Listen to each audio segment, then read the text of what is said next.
Vamos a dar inicio a la disertación del día de hoy. Ante todos, les agradecemos por sumarse a este espacio. El objetivo de estas jornadas es fortalecer los vínculos con profesionales de la salud, distribuidores, equipos de ventas, entre otros, a través de charlas de interés. Buscamos vincular nuestra marca con el público externo. La temática de hoy, drenaje ventricular externo, evolución y aplicación clínica en neurocirugía. Nos acompaña como disertante la doctora Silvina Romero. Ella es neurocirujana pediátrica, médica de planta en el Hospital de Niños Ricardo Gutiérrez en Buenos Aires, a quien le agradecemos su predisposición para sumarse a este espacio y compartir sus conocimientos con todos nosotros. Le solicitamos, por favor, mantener los micrófonos apagados para evitar todo tipo de interrupción a lo largo de la disertación y, como es costumbre, al final de la charla vamos a habilitar un espacio de preguntas y respuestas para compartir casos y demás que la doctora Silvina Romero va a tener a disposición para responderle a cada uno de ustedes. Ahora sí, doctora, le cedo la palabra. Buenas tardes, muchísimas gracias. Buenas tardes, gracias María Elena por la presentación. Como digo, es un placer siempre para mí estar junto con el equipo de SILMAC compartiendo esta serie de charlas que son educativas, conocidas como Educándonos Juntos, ¿sí? Y bueno, particularmente el tema que me convoca hoy, que es el de drenaje ventricular al exterior. Vamos a hacer un recorrido breve entre lo que es la historia hasta llegar al uso de los drenajes ventriculares al exterior, que es el tema que me convoca hoy. Voy a hacer una pequeña para compartir la pantalla. Ahí estamos.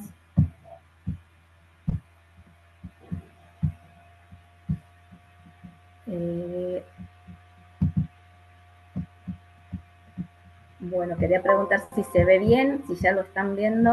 A ver. Sí, Doc, pero debería poner en pantalla completa. Ahí está. Ahí está. Ahora sí, exactamente. Bueno, entonces, bueno, sin más vamos a la charla, sí, como les decía Marilena también, es una charla que habla de drenaje ventricular externo, su evolución, generalidades y ventajas.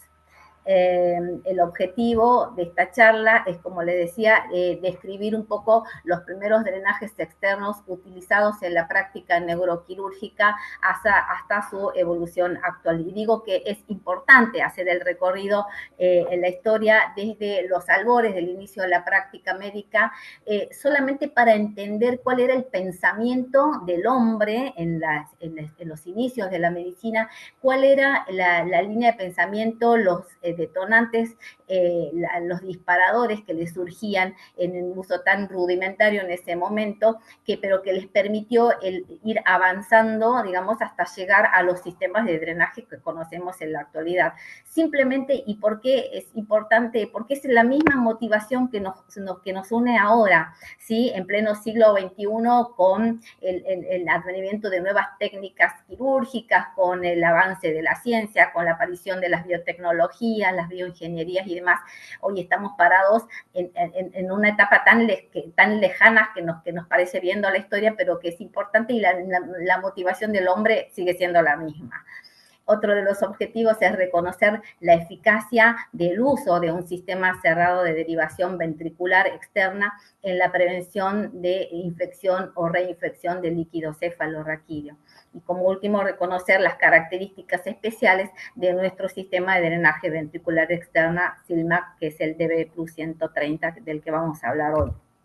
Entonces, ya en el siglo II de la era cristiana se empiezan a ver las primeras descripciones del tratamiento de las hidrocefalias que se encuentran en los escritos de Galeno, por ejemplo.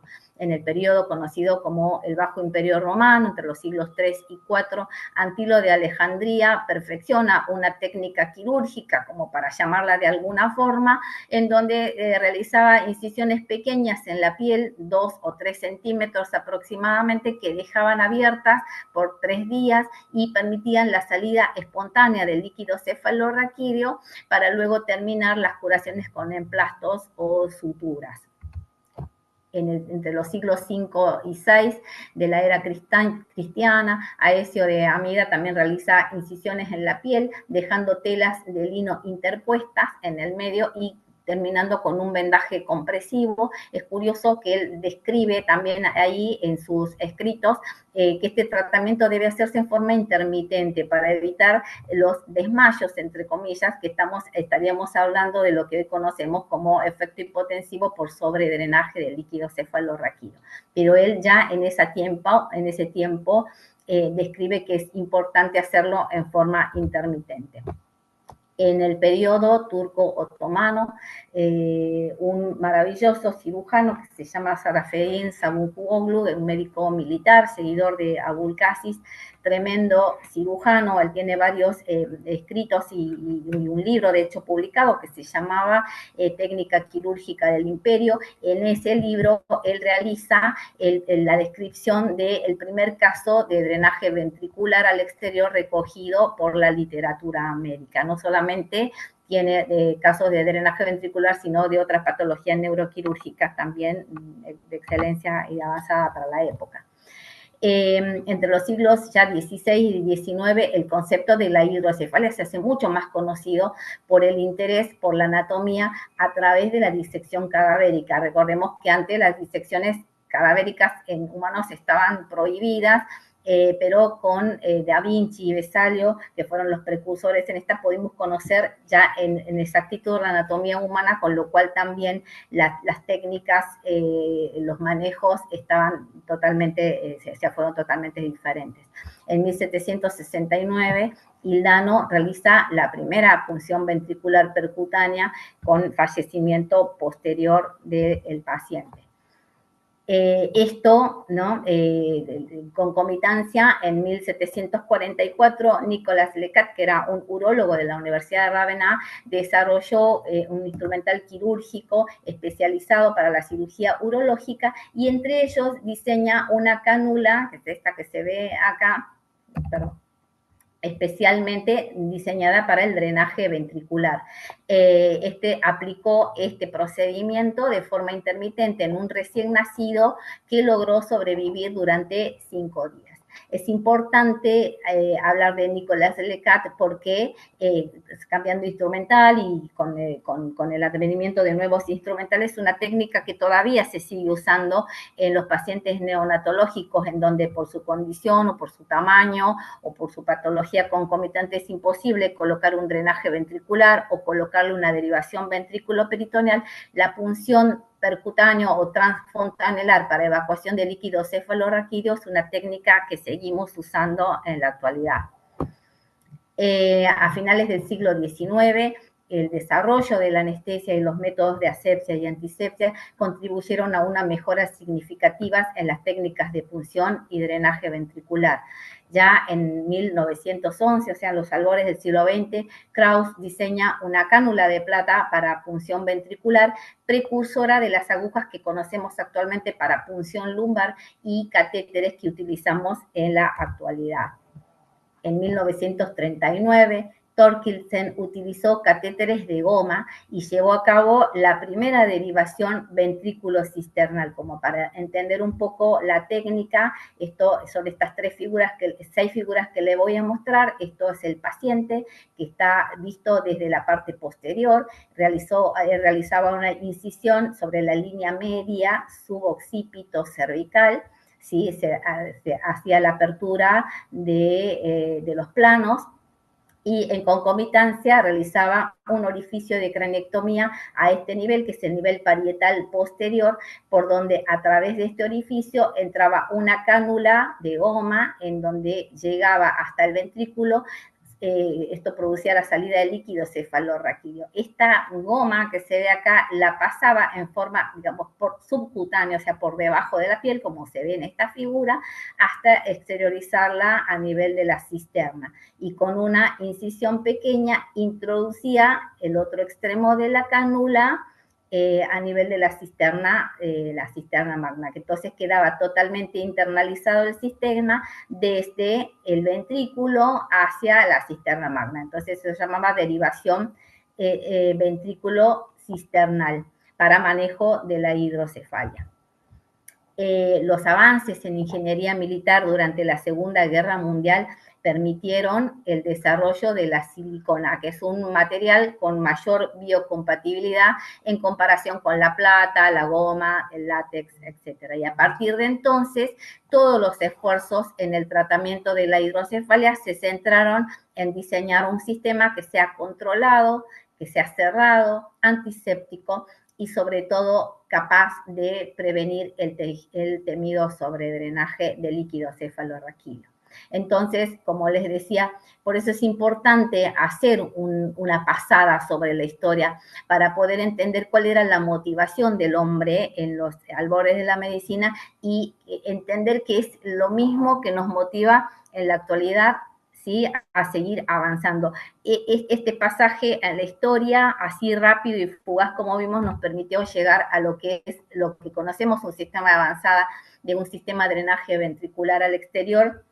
Este es el sistema de drenaje ventricular externo, en este caso particularmente hablando del DB Plus 130 de Silmar. La idea es entonces poder desglosar cada uno de los componentes que tiene este sistema, entendiendo por qué fueron diseñados y cuál es, digamos, la idea de cada porción o cada parte de este sistema para poder entenderlo, como les decía, y cumplir su función para que sea un sistema que sea operativo, fácil de manejo y sea básicamente lo que buscamos para drenar líquido cefalorraquídeo en un paciente. Entonces, set de drenaje ventricular externo, vamos a empezar hablando acá del catéter ventricular. Este es el catéter ventricular, ¿sí? Es un catéter recto que tiene 9 French de calibre, con un diámetro exterior de 3 milímetros y un diámetro interno de 1.75 milímetros. Esto es un catéter que es flexible, por lo cual viene provisto con un mandril, que es esto que se ve acá, que es una guía, es un mandril de acero inoxidable, es una guía, que sirve para darle cierta rigidez al catéter cuando uno lo está introduciendo al interior del ventrículo cerebral, porque, y evitar así que el catéter vaya para otro lado o que migre o que quede simplemente mal colocado. Entonces, esta guía de mandril sirve para eso. Una vez que el catéter ha entrado al interior del ventrículo, este mandril, esta guía se retira, queda fuera del sistema y el catéter empieza a navegar adentro del ventrículo. Este ventrículo es radioopaco totalmente, es decir, que se lo puede visualizar con radiografías de cráneo, se lo puede ver con tomografías de cerebro, se lo puede ver también con resonancia nuclear magnética. Y tiene una longitud aproximada de 30 centímetros desde un extremo al otro, ¿sí? ¿Qué más tiene este sistema? Tiene un tapón de silicona en su extremo distal que tiene una forma redondeada, roma, como se ve acá, que también tiene la finalidad, digamos, de evitar cuando el catéter ingresa a través de la corteza y subcorteza cerebral, evitar sangrados innecesarios, microsangrados, microtraumas, microcontusiones que llevan por la colocación misma del sistema. Entonces tiene que tener una punta roma, ¿sí?, de silicona. También este catéter tiene múltiples perforaciones, como se ven acá, perforaciones de 1.2 milímetros de diámetro, en un rango que va de 2 centímetros, más o menos entre 1,5 centímetros hasta los 3,5 centímetros, son casi 2 centímetros, donde está tiene múltiples perforaciones alrededor, y es a partir de estos orificios en donde va a drenar el líquido cefalorraquídeo. Y por último, este catéter proximal, como lo llamamos, o catéter ventricular, tiene marcaciones, ya está medido, desde la punta y empezando desde los 5 centímetros, que es lo que se ve acá, o 50 milímetros, tienen marcaciones que van de 10 milímetros o de 1 centímetro cada uno hasta llegar a los 15 centímetros. Es decir, este es el punto que marca los 5 centímetros, 6, 7, como se ve acá bien en la diapo, hasta llegar a los 15 milímetros. Importante porque nos permite también cuantificar cuántos milímetros o centímetros queda introducido el catéter en la cavidad ventricular. Como es un procedimiento a ciegas el que se realiza, es importante tener estas mediciones para poder establecer con exactitud cuántos centímetros queda colocado dentro del catéter, recordando que eso también depende de la anatomía, del grado de la hidrocefalia y del paciente, si es un paciente adulto o es un paciente pediátrico. Entonces es fundamental que esto esté presente estas marcaciones, como les decía. Este sistema se continúa con estos componentes del set con este tunelizador de acero inoxidable de 7 milímetros, 0,7 milímetros de diámetro, que tiene en un extremo un filo, ¿sí? Que ese filo entra, una vez que el catéter sale del orificio de trépano, va por debajo de la piel, haciendo un túnel, ¿sí? Para que va a llevar arrastrado por su otro extremo el catéter ventricular. Es decir, el catéter ventricular queda colocado así como se ve acá en este corte de este cerebro, hace su salida por el cráneo, acá le estaría faltando la piel, y el tunelizador hace este recorrido para sacarlo por contrabertura a una distancia prudente de la salida. O sea, el catéter no sale directamente desde este orificio de la piel, sino que tiene que salir a una determinada distancia para evitar la sobreinfección. Este tunelizador lleva el filo que va a ir marcando el camino de salida hasta la contrabertura, y por el otro lado tiene un conector ahí, que es donde ahí se va a insertar el catéter ventricular y va a ser arrastrado por este tunelizador hasta salir por la contrabertura más o menos a 4 centímetros, ¿sí? ¿Qué más tiene este sistema? El tunelizador, una vez que cumplió su función, también sale, no es parte del sistema, ¿sí? Sirve solamente para eso.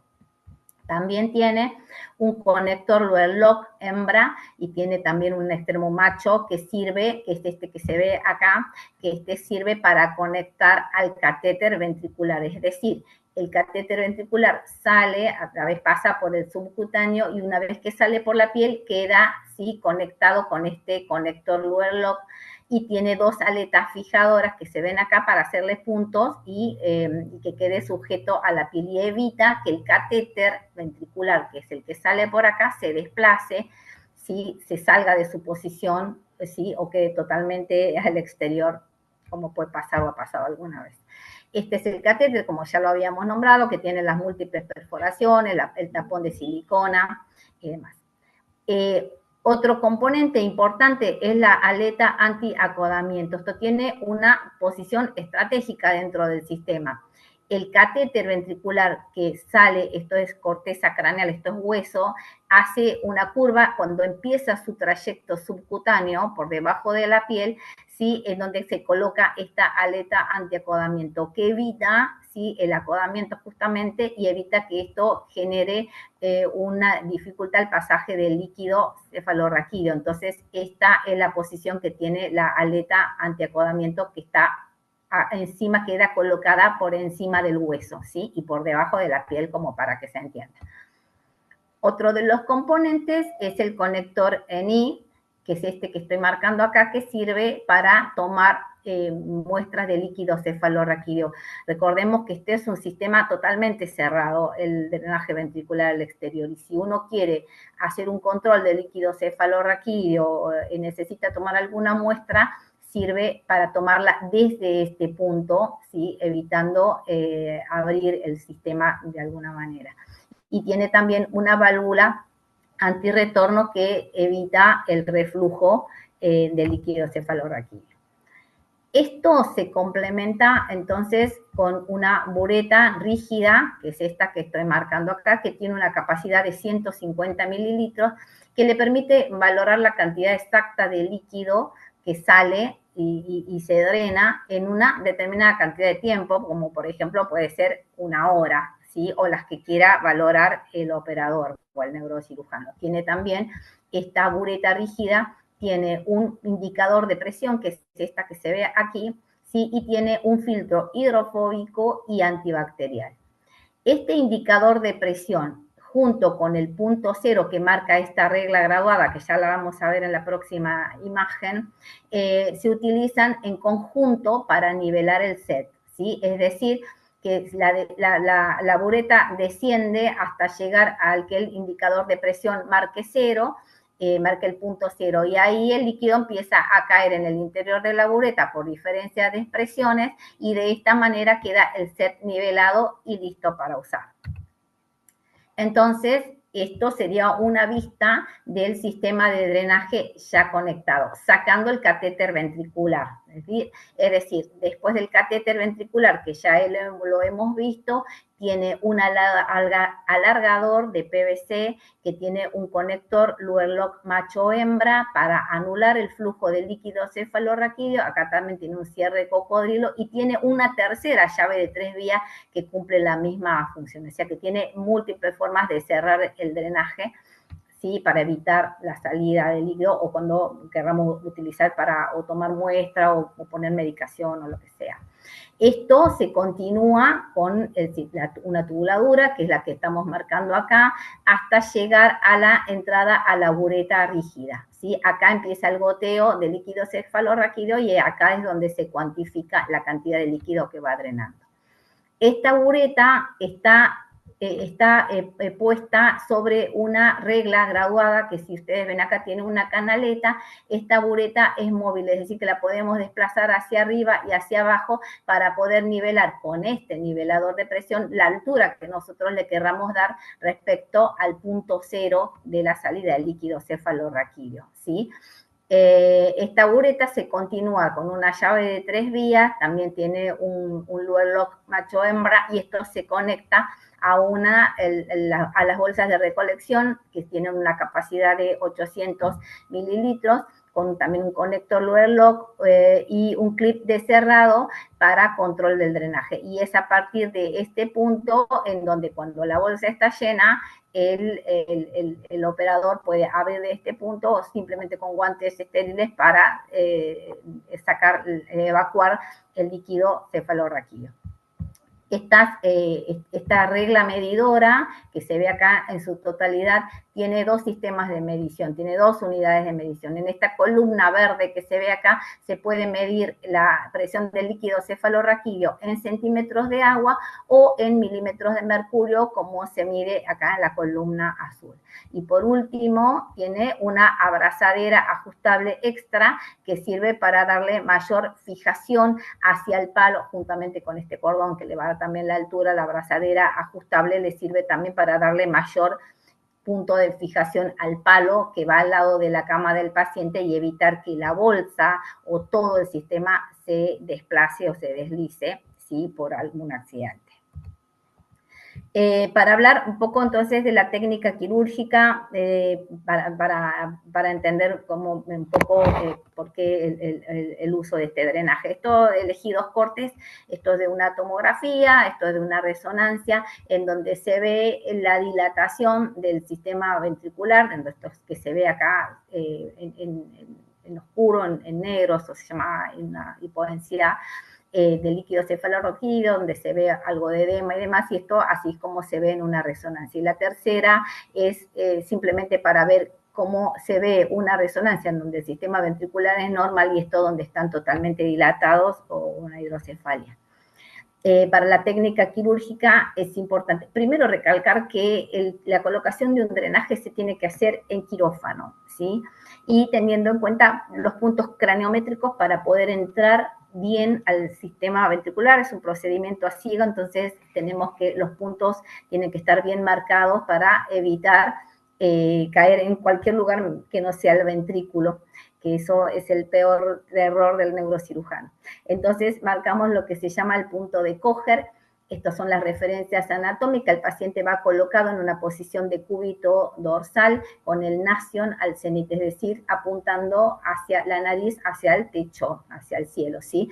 Estos dos reparos anatómicos que se ven, este horizontal que se ve acá corresponde a la sutura coronal, que es la sinostosis o de la articulación del hueso frontal con los dos parietales. Y esta sutura que se marca acá es la sutura sagital que marca la unión de los dos parietales. El punto de Kocher se marca de la siguiente forma. Está 1 centímetro por delante de la sutura coronal y 2,5 centímetros o 3 centímetros hacia afuera de la prolongación de la sutura sagital, ¿sí? Este es el famoso punto de Kocher, que es el punto exacto anatómico por donde llegamos al polo frontal del ventrículo. 1 centímetro por encima, por delante de la sutura coronal, 3 centímetros al lado de la sutura sagital, de la línea media. Este es el paciente que ya está puesto en la sala de operaciones. Es importante hacer un rasurado amplio, ¿sí?, del cuero cabelludo para evitar el pelo que se puede meter, el cabello, lavar bien la zona es importante, y sobre todo que sea amplio para que la curación también no quede todo un pegote ahí y que puede también favorecer la reinfección, o que algún bicho de la piel se meta dentro, que también es lo que puede pasar. Una vez que se hace el lavado exhaustivo, se colocan los campos y se comienza con la técnica quirúrgica. Un poco para entender la anatomía, esto es la vista de un lateral de un cerebro, en donde en azul se ve todo el sistema ventricular, ¿sí?, desde los ventrículos laterales, el cuarto ventrículo, hasta el conducto del epéndimo en el canal medular. La idea de colocar a través del punto de Kocher es el catéter ventricular que entre hasta así, ¿sí?, a llegar al polo frontal del ventrículo. Este sería el trayecto que sigue la entrada del catéter ventricular. Esta es una imagen lateral de la anatomía de un niño, en donde vemos, está el punto de Kocher que entra hacia el polo frontal, y como si se puede ver acá también, esto es la fontanela que tiene abierta el bebé, por eso muchas veces se usa también la fontanela, el ángulo externo de la fontanela, para entrar al polo frontal. Esta es la técnica más conocida y la más usada, pero no es la única, porque también podemos acceder al ventrículo desde la parte posterior, desde el polo occipital. Eso se llama el punto de King, que nos permite acceder al ventrículo desde la parte posterior, desde el ventricular, como se ve acá en estas dos figuras. Una vez que hemos puesto los campos, entonces se comienza haciendo una incisión longitudinal o una incisión semicircular en forma de C, se rebate el colgajo y se hace el orificio de la craniectomía, o sea, este orificio que se ve acá, donde se abre el hueso y queda expuesta la dura madre. En este momento es donde se pasa ese tunelizador subcutáneo, que es el que le mostraba, que tiene el filo en una de las puntas, pasa por debajo del cuero cabelludo y sale a través de la piel más o menos a unos 4 centímetros de la craniectomía. Y se realiza posteriormente la apertura dural en cruz o una pequeña incisión. En este tiempo empezamos a introducir ya el catéter ventricular con su mandril correspondiente por el punto frontal y hasta ver la salida del líquido cefalorraquídeo, que es la que nos va a marcar que estamos correctamente ubicados. Esto se progresa cuanto más o menos entre 6,5 y 7 centímetros, que es el punto donde queda correctamente ubicado en el polo frontal, o en el atrio ventricular, mejor dicho, el catéter. Se ve la salida del líquido, esto se lo conecta con el tunelizador, que acá no se lo ve muy bien, que está por detrás de esta pinza, y se saca el catéter por contrabertura. Una vez que hemos sacado por contrabertura, ahí se conecta al resto del sistema. Hay que constatar previamente la correcta permeabilidad del mismo, es decir, que tiene que seguir saliendo líquido. Una vez que aseguramos todas las conexiones, tenemos que dejar el drenaje totalmente cerrado. O sea, el drenaje tiene que salir cerrado hasta su posicionamiento en la cama del paciente. Posteriormente hacemos el lavado, el control de la hemostasia y el cierre por planos. Importante recalcar que la colocación del drenaje no termina en la sala quirúrgica, sino que termina cuando el paciente ya está ubicado en su cama, sea en la terapia intensiva o en la habitación en donde va a cursar su postquirúrgico. Lo primero que tenemos que tener en cuenta una vez que el paciente llega a la sala donde va a cursar su postquirúrgico es colocar al paciente correctamente. Esto es con la cabecera a 0 grados y en algunos casos, sí, en donde tenga una patología respiratoria concomitante o algo, se puede elevar la cabecera hasta 30 grados. O sea, la cabecera tiene que estar entre 0 y 30 grados. Segundo, es llevar todo al nivel 0, o sea, con el drenaje cerrado, lo llevamos todo nivelando a 0. Se toma como punto de referencia anatómico para el paciente el conducto auditivo, ¿sí? Que tiene esta proyección del conducto auditivo coincide con el foramen de Monroe, que está en el interior del ventrículo, se sabe, donde la presión del líquido cefalorraquídeo es igual a 0.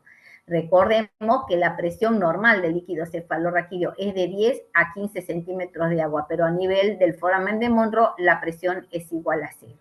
Esto debe triangularse, o sea, el reparo anatómico que les acabo de mostrar debe triangularse con la altura de la regla medidora y con la altura de la bureta, o sea, tienen que estar las tres medidas en 0. Entonces se regula y a partir de eso se regula la altura a dónde se lo quiere dejar, y esto lo va a manejar el neurocirujano de acuerdo a cada paciente. O sea, en la presión de drenaje es el nivel, el punto donde se corta la columna líquida en relación con el 0 del trago y que va a marcar el nivel del drenaje, con lo cual se va a regular la salida del líquido cefalorraquídeo, que se ayuda con la regla marcadora que tiene el drenaje Silman. Si el sistema está permeable, el nivel del líquido cefalorraquídeo comienza a oscilar, que es el punto donde se corta la columna líquida. ¿Sí? Y a partir de ahí, en la altura de donde el neurocirujano la quiere dejar, ahí queda correctamente funcionando el sistema con las llaves abiertas, digamos. Es importante también saber que frente a movimientos o cambios de posición del paciente, o si hay que trasladar al paciente para hacer algún estudio, como una tomografía o algo, se debe cerrar el drenaje, el sistema, y posteriormente volver a colocar todo a 0 y ajustar nuevamente la altura para evitar efectos indeseables como puede ser el efecto sifón por sobredrenaje o el colapso ventricular o el sangrado, etcétera. Vuelvo a recalcar que el sistema queda funcionando y es totalmente cerrado, es decir, que la curación se hace solamente a niveles de la herida cada 24, 48 horas y tiene que hacerse el cambio riguroso del sistema cada 7 o 10 días, depende del tiempo que el paciente, por ejemplo, va a recibir tratamiento antibiótico, de los días que va a recibir en total, cada 7, 10 días es conveniente hacer el cambio de sistema. Esto es una tomografía de control en donde se ve acá cómo se ve el catéter ventricular que hace su trayecto a través del parénquima hasta llegar al atrio ventricular donde queda colocado, y es a partir de acá donde uno ve en la tomografía y dice, bueno, sí, el catéter quedó en la posición deseada, y es a partir de ahí donde comienza su drenaje. Así se lo ve en una tomografía. Repasando entonces cuáles son las ventajas del uso de un drenaje ventricular al exterior. Estos sistemas de drenaje ventriculares externos no solamente están indicados para el drenaje líquido cefalorraquídeo, que es su principal función, sino que también se usan en todas las instancias donde se requiera monitoreo de la presión intracraneal. Esto puede ser en un traumatismo encefalocraneano grave, en el caso de hemorragias subaracnoideas, en los casos de hematomas intraparenquimatosos con volcado ventricular. Este es un sistema totalmente cerrado, o sea, minimiza al máximo el riesgo de infección y sobreinfección del líquido cefalorraquídeo. Tiene también un fácil manejo o regulación del drenado.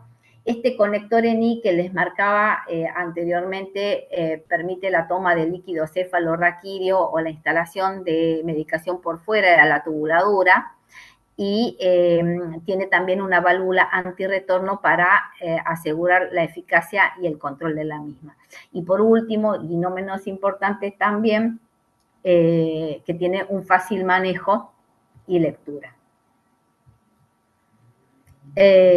No solamente para esto, no solamente hablando del operador, que es el neurocirujano, sino también para todo el equipo de salud, o sea, médicos de la terapia, el internista, el equipo de enfermería, que de hecho, dicho sea paso, son los primeros que hacen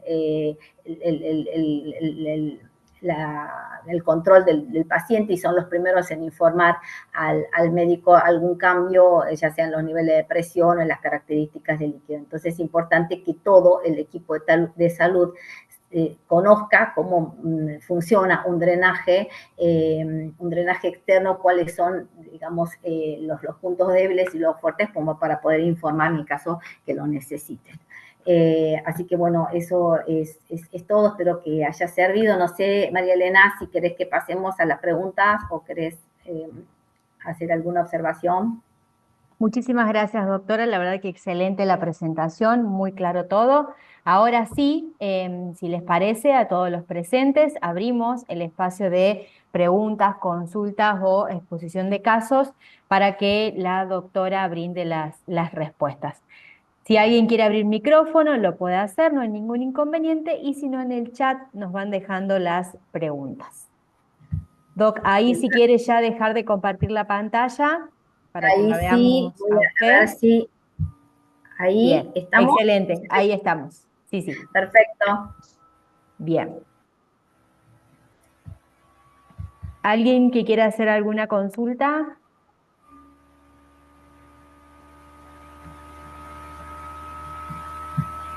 Tengo abierto, creo que el micrófono de Patricia, del Hospital Pediátrico Hola, Humberto Notti. Patricia, sí, te escuchamos. hola, buenas tardes. ¿Cómo estás?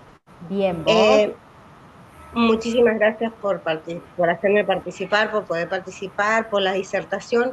Me gustaría que la doctora nos explique el posicionamiento del paciente una vez que está con el drenaje al exterior. ¿Cómo estás, Patricia?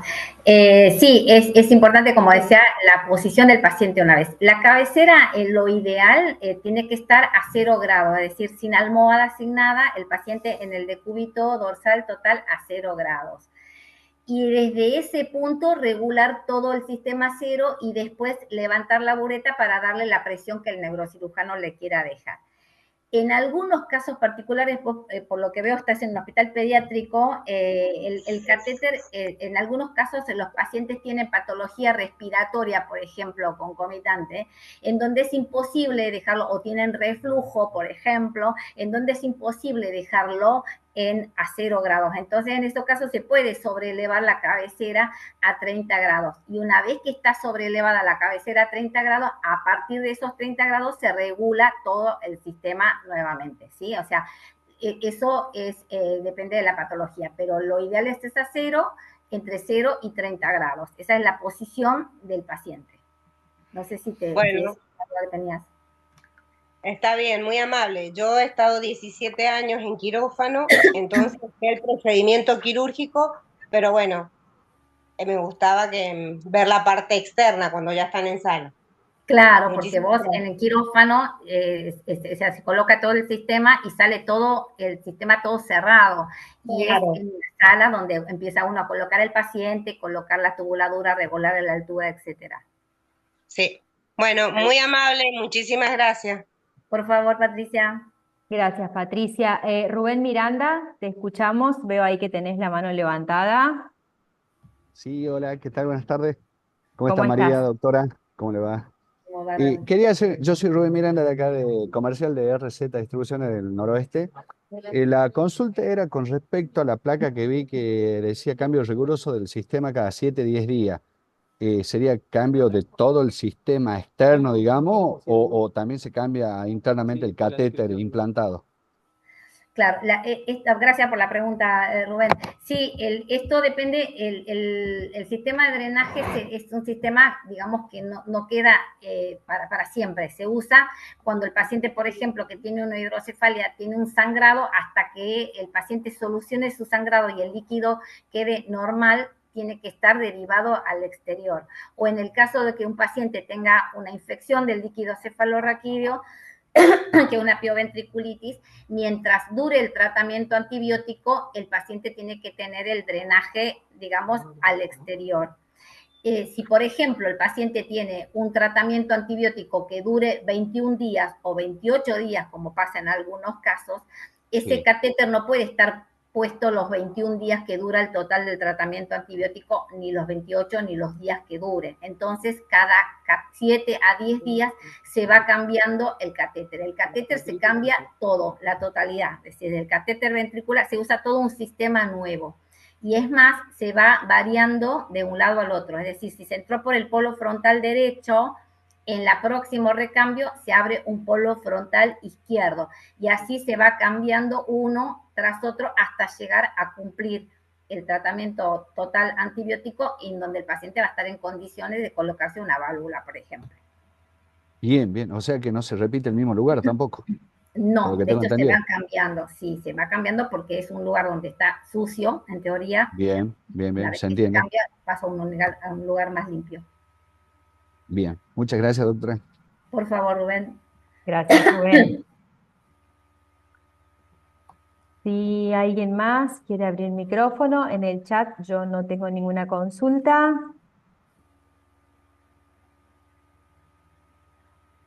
¿Alguien más que quiera preguntar algo? Aprovechen el espacio.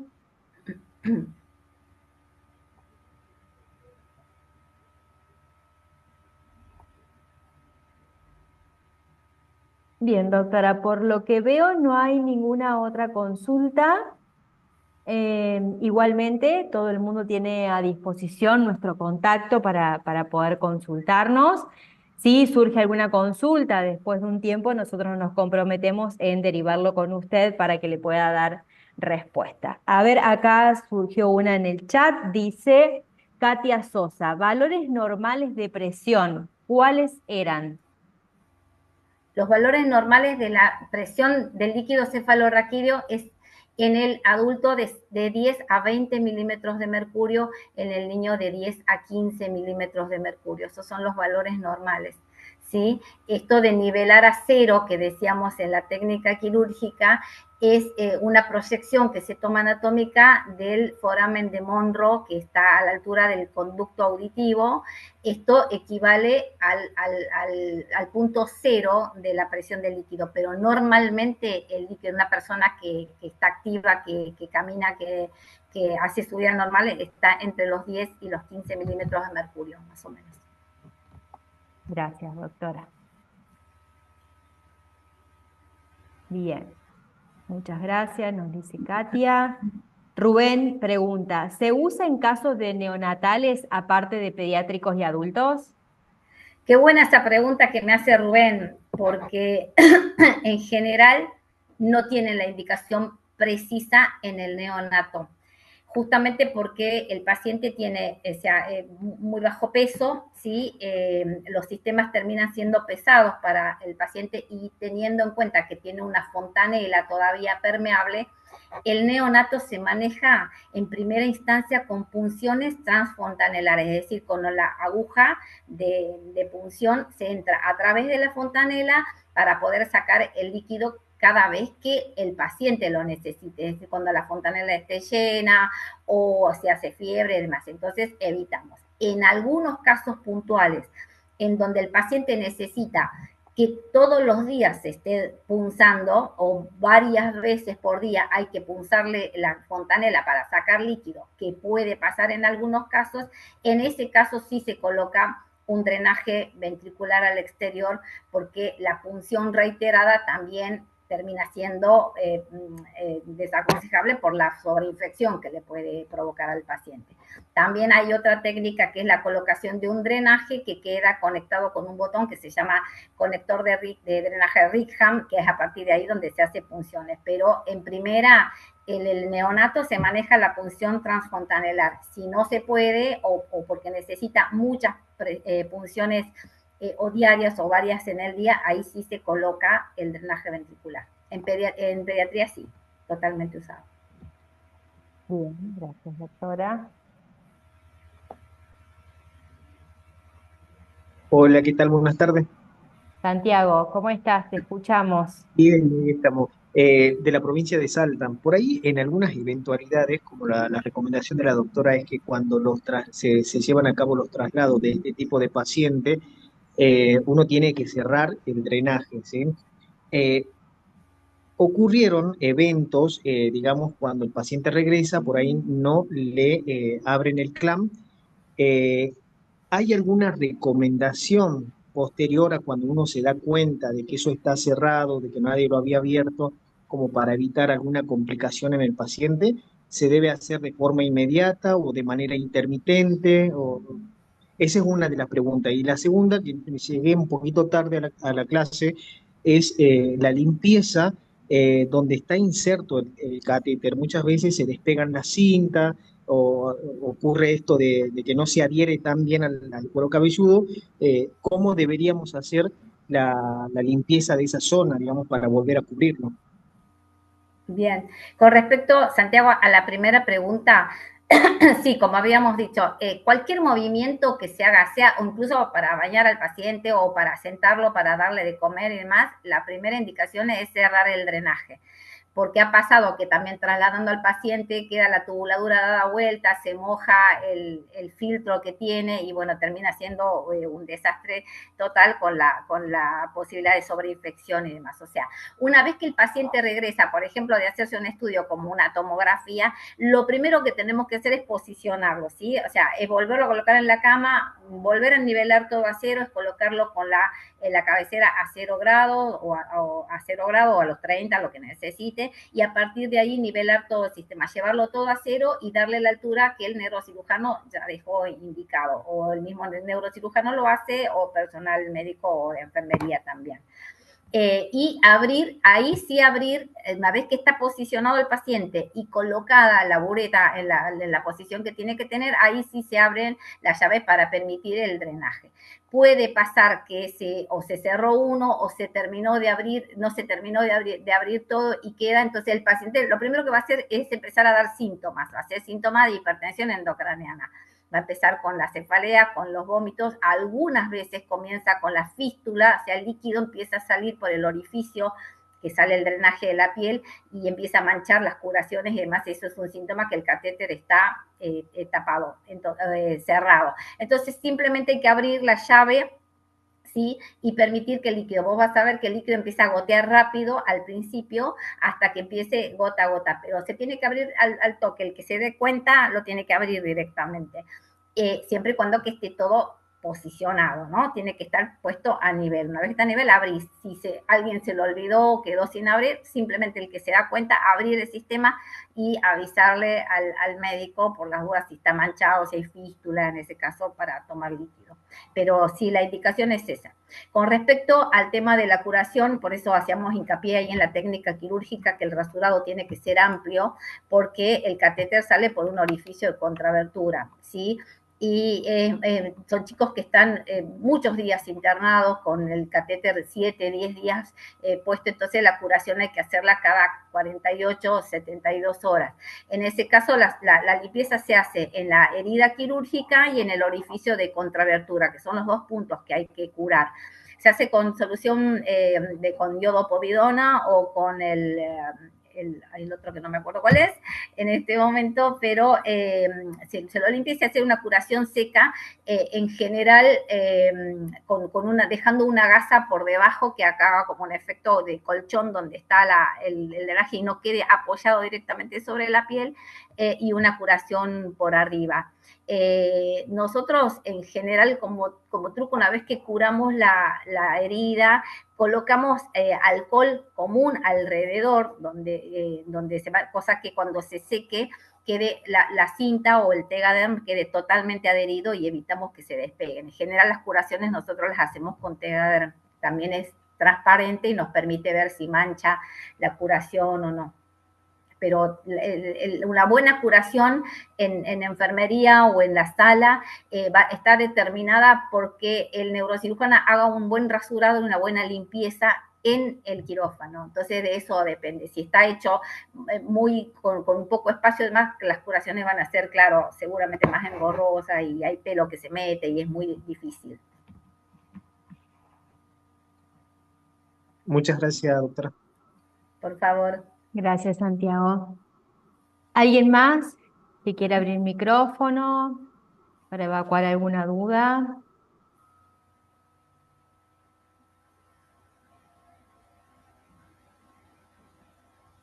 En el chat no tenemos nada. Bueno, creo que no hay nadie más. Agradecerle, doctora, por su predisposición, su tiempo, por preparar la charla y por estar este momento con nosotros compartiendo su experiencia. Agradecemos a cada uno de los que se ha conectado y ha podido disfrutar de esta charla. Les recordamos que se sube a lo que es la biblioteca virtual de nuestra página web para que quienes lo desean la puedan volver a ver desde allí. Doctora, muchísimas gracias. Un placer María compartir con Elena, usted. gracias, María Elena. Permíteme solamente Sí, esto, queda mi mail, que la tiene el equipo. sí. Cualquier duda o algo, también se puede triangular la consulta y con todo gusto vamos a estar respondiendo alguna causa o simplemente algún, o por tema hospitalario o demás, o derivaciones, por lo que sirva, ¿sí? Entonces quedo a disposición de ustedes. Muchas gracias. Excelente, doctora. Muchísimas gracias. Que tengan un buen resto de jornada y un excelente fin de semana. Nos vemos.